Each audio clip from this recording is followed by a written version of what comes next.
I am delighted to be here. It is my great privilege, and I'm always so thrilled when Unicity wants scientists to come speak.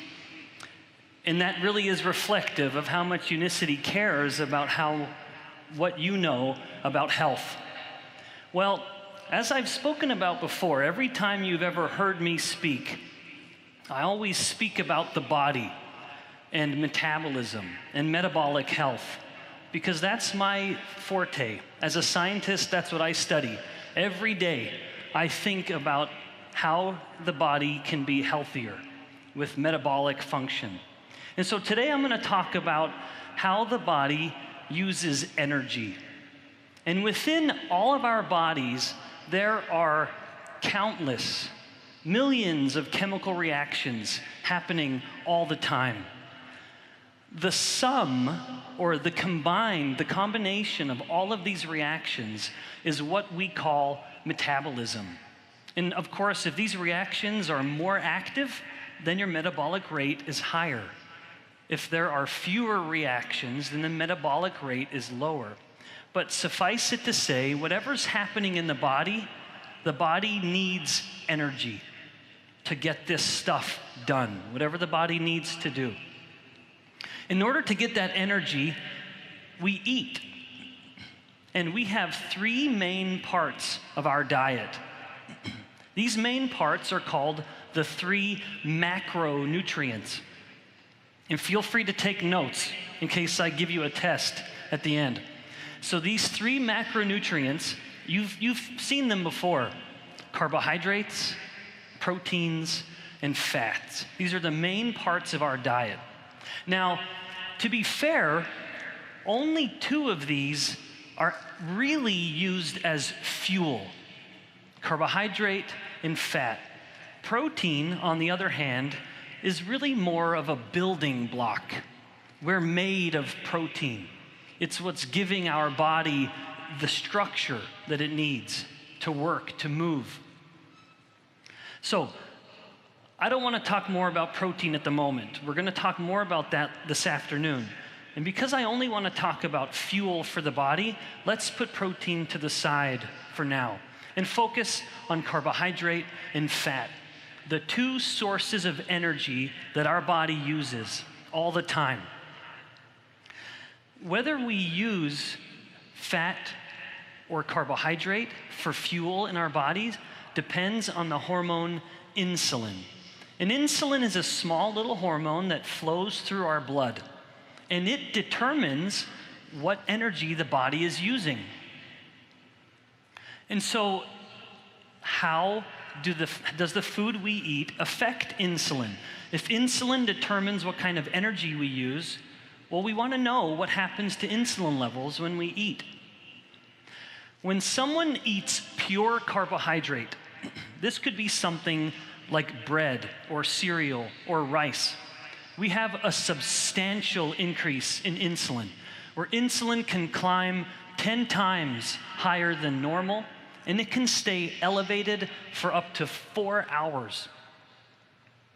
In contrast, if someone eats fat in their diet, fat alone has a negligible effect on insulin. If insulin is low and the person were to eat a source of pure fat, the insulin won't even change. It just keeps moving along. Now, we have the two fuels, fat and carbohydrate. When insulin is elevated, the body makes a decision. And at this point, it shifts and it starts to use get more of its energy from carbohydrate. So basically, the body goes into sugar burning mode. It starts to burn sugar or blood sugar. In contrast, if insulin levels are low, now the body switches, and then it starts to burn more fat for fuel. It has shifted its energy source. It's kind of like the body is a hybrid Sonata. It has an option. The engine can use two fuels.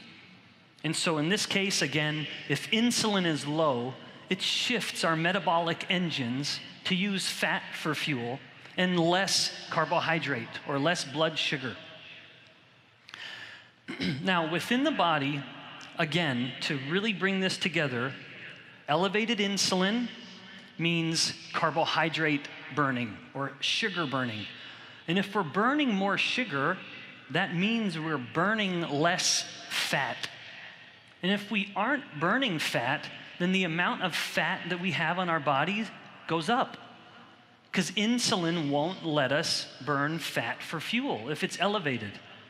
And so high insulin means a shift to carbohydrate burning and less fat burning. But of course, the solution is quite simple. If we want to burn more fat, if we have more fat than we want, if we want to use this fat for fuel that is on our body, if we can lower our insulin levels, well, then we start using fat for fuel. It becomes the main source of energy for the body. And then the fat that we have stored starts to be used. And of course, that means our fat tissue starts to shrink, which is something we all want, right? We never want to have too much fat. Now, so here's the overall perspective. Low insulin or high insulin means high carbohydrate use. The body starts to burn sugar. And if insulin is too high for too long, it creates something called insulin resistance. You've heard me speak of this before. I've talked about it at a previous global convention. It's the topic that I focus on the most. The reason I care about insulin resistance, and the reason I want you to care about it, even though you might not care about insulin resistance right now, it's because you don't know it like I do. Insulin resistance can cause almost every chronic disease. If you know someone who has high blood pressure, hypertension, it's probably because they're insulin resistant. If you know someone who has Alzheimer's disease, dementia, when the brain doesn't work as well, it could be that the brain has become insulin resistant. If you know someone who has infertility, the most common form of infertility in women is a disease called polycystic ovarian syndrome. And that's because of insulin resistance. The insulin disrupts the normal hormones that allow a woman to be fertile. And there are many other disorders that are all a result, including some cancers that are connected to insulin resistance. So here, insulin resistance is either the cause or making every one of these disorders worse. So if you fear chronic disease, you should be fearing insulin resistance. Now, what happens when someone eats carbohydrate? Of course, insulin climbs. And that means the body starts to burn carbohydrate for fuel. That makes sense. If you eat the carbohydrate, the body wants to use carbohydrate. And insulin is what tells the body to do that. In contrast, if someone eats fat in their diet, fat alone helps insulin stay low. And so what fuel does the body use? Well, then the body will use fat for fuel. This concept of being able to switch between fuel sources is a situation that we scientists call metabolic flexibility. The metabolic engine in our body is able to switch between these two fuel sources. If it's getting carbohydrate, it burns it. If it's eating fat, it burns the fat. Now, unfortunately, metabolic flexibility is the goal. We all want to be able to use fat and switch between them, just like a hybrid engine in a car. Unfortunately, what happens more and more today is that a person eats more than a little bit of carbohydrate. They eat so much refined starch and sugar all the time that it pushes the insulin levels up all the time. And insulin essentially gets stuck in a high position. And if we keep insulin high, it's stuck. We're eating carbohydrate. The moment the person wakes up, and every 2 hours later, they eat more refined starch and more sugar. So insulin is elevated almost every moment of the day. So insulin gets stuck in a high situation. That means the body gets stuck in sugar burning mode. Because insulin is chronically elevated, we're never letting the body switch to burning fat for fuel. We're stuck as sugar burners, where we don't want to be. And of course, if we're only burning sugar in our blood for fuel, or mostly sugar, that means our body fat is never getting used for fuel. And so what starts to happen? Well, it starts to climb. We aren't able to use this fat for fuel. So this situation, when the body can't switch to burning fat, is metabolic inflexibility. We've lost the ability to switch between sugar burning or carbohydrate burning and fat burning. We need that flexibility to be healthy. And of course, the solution in this case is simply to start to reduce the carbohydrates. So if we take away some of the carbohydrate, we allow the insulin to come down, and that means we can start using body fat for fuel. Now, one thing I've learned as a professor, and I teach 20-year-olds, and so I have to find clever ways to teach my students at my university. One of the ways I teach my students effectively is that I use analogies. So let's look at this lesson in a slightly different way. Let's pretend that our bodies are like this big fuel truck. Doesn't matter which country you're in, you can find some kind of truck like this. It's rumbling down the road, and it's hauling fuel. Now, this truck actually has two fuel sources, or two areas of fuel. Can you see them? One is very big and obvious, and one is not. Now, when this truck is driving down the road, when it starts to run out of fuel, it has to stop and fill up. But of course, it is only getting its fuel from that small little tank underneath the cab of the truck, the main part of the truck. But can you see the problem? It's relying on that small little fuel tank, but it has all of that fuel that it's carrying around. But the truck can never access it. It can't use that fuel, even though it's hauling it around. This is just like our bodies. We have a little bit of fuel in our bodies stored as carbohydrate. Not too much, enough to get through about a day. But we have, even in a person who's lean and is not overweight, we have about 100 times more energy in our body stored as fat. All that stuff that we can jiggle and pinch. We are carrying this fuel around, but we never use it. Just like this truck, he can't use that big tank of fuel. He can only use the fuel that's in that small tank at the front. So what would happen here? We need to put some new connections in this truck so that he could not just use the fuel from the small tank, but start to use the big fuel. And insulin is the key. If insulin is low, that means this truck can stop only ever burning the fuel from the small tank, and it can start using all of the fuel that it's hauling around.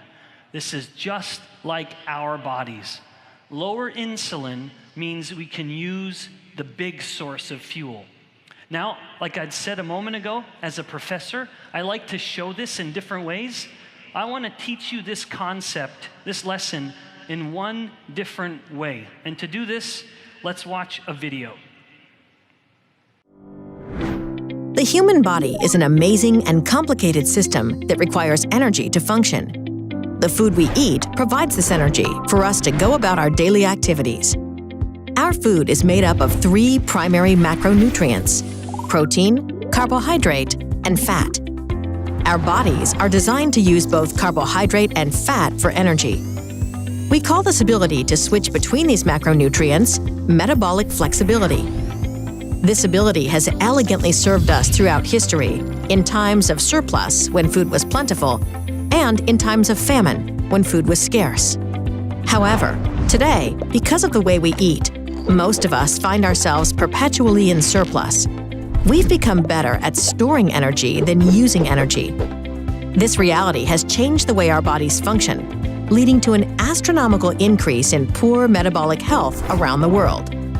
So, how does this happen, and how do we stop it? After consuming carbohydrates, our bodies convert that food into glucose, a simple sugar that travels through our bloodstream. As glucose enters our bloodstream, the hormone insulin increases and acts as a gatekeeper to our cells, opening the cellular door, allowing glucose to enter and be used either for immediate energy or stored for later use. This combination of glucose and insulin results in quick energy delivery throughout our bodies. If there is extra glucose in our bloodstream, insulin helps our bodies store this excess glucose in our fat cells so we can access it later. When our bodies need energy and don't have any food handy, it tries to turn to these fat cells for energy. As long as insulin levels are higher, the stored energy is locked in fat cells. As insulin comes down, the cells are unlocked, and we can start using our stored fat as energy. Healthy metabolic flexibility is based on our body's ability to use glucose for energy at certain times and using fat for energy at other times.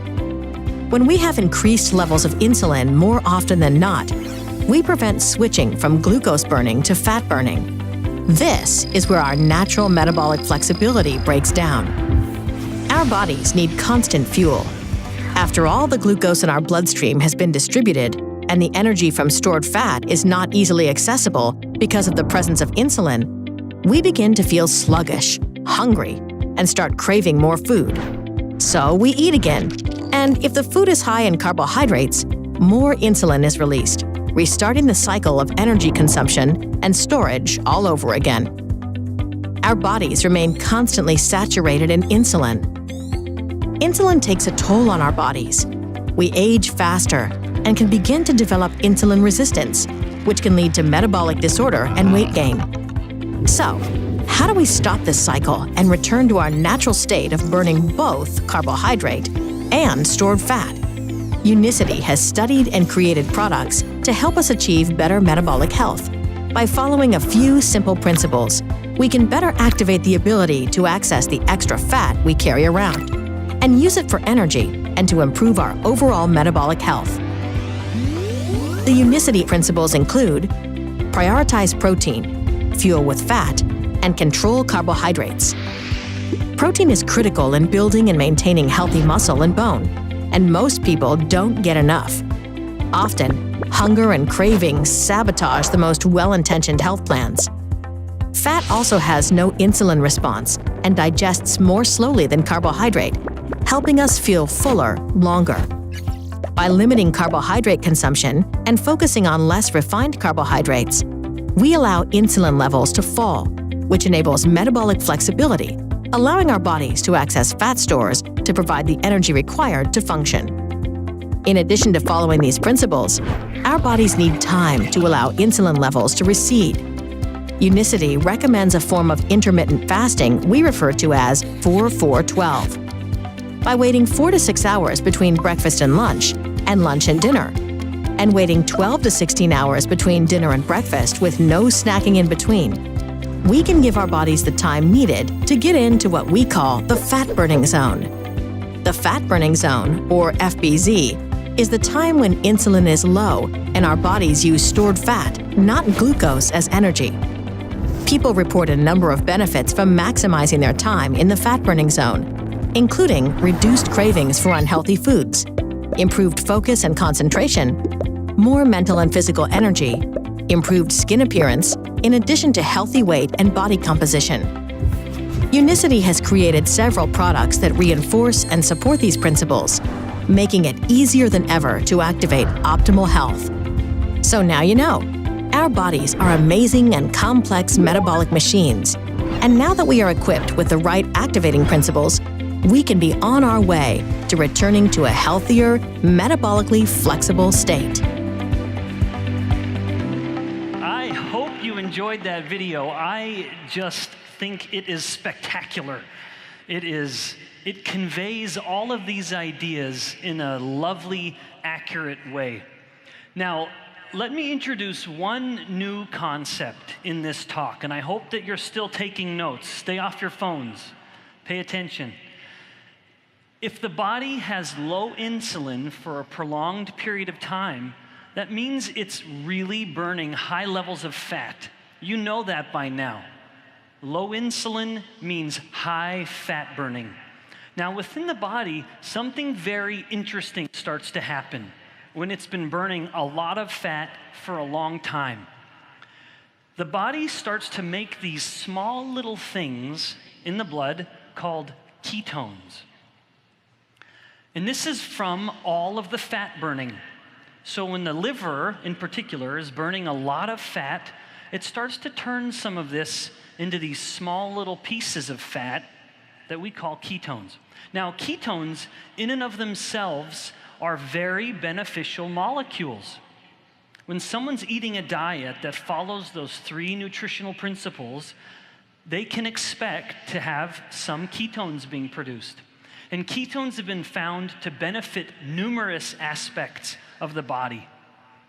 We know from evidence from multiple published studies that ketones can help the brain, the heart, our muscles, our body fat, and even something called inflammation that you've all heard of.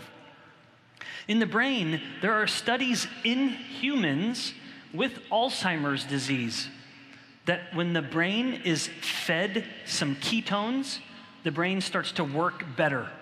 Immediate memory gets better. The brain starts to think more clearly. In the case of the heart, we know that when humans start to have heart failure, when the heart isn't beating as well, it will shift and start to use ketones more, because ketones help the heart beat more blood every time it contracts. So it helps the heart work more efficiently. Muscle also is benefited by ketones. My laboratory at my university published a paper just last year finding that ketones help the muscle work in a way that produces less oxidative stress. We're also just about to publish a paper that finds that ketones actually help our body fat have a higher metabolic rate. So did you know that your fat tissue has its own metabolic rate? And ketones help it be about 3 times higher than normal. And then lastly, inflammation is relevant to numerous chronic diseases, including insulin resistance and diabetes, and ketones help turn down the inflammation. So from top to bottom, ketones are known to help the body be a little better. Now, in the video, you were reminded of the 3 nutritional principles within Unicity. And this guides the way we think about what we eat. And I hope you remember these. Prioritize protein, make sure you eat enough. Second, fuel with fat, help the body use fat for fuel by eating it. And then the other principle, control carbohydrates. This just means be smart about your choices of carbohydrate. Now, these 3 principles are very deliberate. We came up with these ideas because of what they each do to insulin. As I mentioned a moment ago, if you eat a pure carbohydrate source, insulin will spike up to 10 times and stay higher for up to maybe 4 hours, depending on the person. If you eat pure protein, then you'll get a modest insulin spike. It's small, usually. And then if you eat pure fat, well, there's no insulin response whatsoever. Now, let's look at how this matters in a day. Someone wakes up in the morning, and you'll see that we're going to look at someone's insulin levels over time. When we wake up in the morning, our insulin is low, but then we immediately eat a starchy, sugary, processed breakfast, cereal or toast or a bagel or a bowl of rice, and insulin climbs. And then it comes down, and right about when it's coming down, a few hours later, well, then it's time for lunch, and we eat a starchy or sugary lunch, a sandwich or yogurt, something with too much sugar in it or starch, and we bump insulin up again. And then right when insulin's coming back down, we bump it up again with a starchy or sugary dinner. Now, what happens, of course, when insulin is low is that the body has these brief moments of fat burning. Because remember, the body can only burn fat if insulin is low. And so we have these brief moments of fat burning. And you'll see that it's a little bigger in the morning. And of course, that's because insulin has had more time while we sleep to come down. And so we wake up in the morning and we're in a little higher fat burning than we will be for the rest of the day. Now, this is in a good situation. This is assuming that the person is waiting 4 hours between breakfast and lunch, 4 hours between lunch and dinner, and then waiting 12 to 16 hours between dinner and breakfast the next day. That's the good way to do it, to give your body periods of time in the day to burn fat. Now, let's mix things up a little bit. Rather than start the day with a high carbohydrate breakfast, what if someone instead were to focus on the 2 other macronutrients? Rather than eating a high carbohydrate, what if they were focusing more on fat and protein, the 2 macronutrients that have little or no effect on insulin? Well, that would mean the low insulin, when the person woke up, gets to stay low all morning. And that, of course, means that that little bit of fat burning that was happening in the morning, well, it's bigger than it was before. We're giving the body more time to have low insulin, and of course, that means the fat-burning flame just gets a little bigger. Now, let's take it one step further. What if, in addition to breakfast, we also swap out a lunch? And we mix both breakfast and lunch to follow the 3 nutritional principles within Unicity science. Well, now in this case, when insulin was low in the morning when they woke up, insulin can stay low all day until maybe the carbohydrate-heavy breakfast, or dinner rather, that we eat with our family or our friends. Of course, what that means is all day from the moment we wake up, we're fanning the flames of fat burning. So that little bit of fat burning that's happening when we wake up, it gets bigger and bigger and bigger. Every hour of the day that we allow insulin to stay low, we keep turning on the fat burning. We let it just keep raging, which is a great way to help our body fat stay at a healthy level or get to a healthy level. Now, let's look at that last meal for just a second. This is how I live my life. As a father, husband, scientist, professor, I do this every day. Dinner time is the most social meal for me because I sit with my family and I eat dinner with my wife and my beautiful children, who are sometimes very naughty, but they're always very cute. So we're eating our dinner, maybe more carbohydrate. Well, we look at that insulin bump, and can you think of a nice way to help that insulin bump be a little smaller? Well, Unicity has some good ways with the BIOS Life or the BIOS 7. If you precede the carbohydrate meal with the fiber, well, then you take that big insulin curve, that insulin bump, and you just bring it down. You help that insulin spike be smaller than it would be otherwise. And so you just help the fat burning keep going. Now, in conclusion, as your temporary teacher and professor, I hope that you've learned a couple things. One, when you eat refined carbohydrates and sugar, your insulin levels will spike. That will mean the body must switch to sugar burning mode. That's the fuel you will use. Eat refined starches and sugars, you become a sugar burner because of insulin. In contrast, when you focus on fat as a fuel source in your diet, insulin comes down, and now you can start burning fat for fuel. And remember the key, the critical component in helping the body learn to burn fat for fuel and glucose or sugar for fuel is what insulin is doing. High insulin means sugar burning. High fat, or low insulin rather, means fat burning. I hope you've been able to learn something useful on metabolic fuel and how to be the healthiest you can. Thank you so much for listening.